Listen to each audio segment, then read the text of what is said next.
Foch, c'est l'histoire d'un fleuron de la marine française, devenu une encombrante épave. Un assemblage flottant de métaux lourds et toxiques, typique de son époque. Une fierté nationale que Paris a préféré oublier.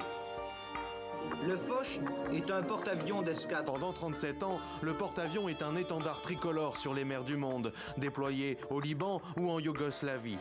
Mis à la retraite, les Français échouent à en faire un musée et le revendent en 2000 au Brésil. Devenu le Sao Paulo, le navire est en piteux état. N'ayant pas les moyens de le rénover, Brasilia décide de s'en débarrasser. Quand un accord est finalement trouvé avec un chantier naval, le 4 août dernier, il quitte Rio de Janeiro pour la Turquie, où il doit être démantelé. Mais sous la pression des écologistes locaux, Ankara se ravise. Le Sao Paulo fait demi-tour, sans port pour accoster.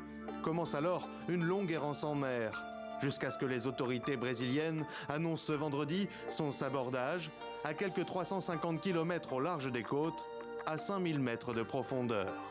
Le bateau emporte avec lui une inquiétante quantité de déchets polluants. Plus de 9 tonnes et demie d'amiante, près de 650 tonnes de métaux lourds, présents notamment dans sa peinture, mais aussi du mercure contenu dans les 10 000 lampes fluorescentes qui l'équipent.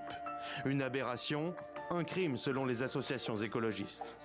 Ça va tuer la biodiversité extraordinaire qui vit à 5000 mètres de profondeur. C'est un crime, c'est une bêtise sans nom.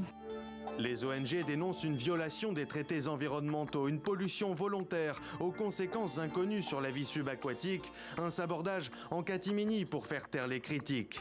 Alors que des solutions de recyclage existent, comme ici sur ce chantier, c'est à Brest, en France, où le Foch fut mis à l'eau en 1960.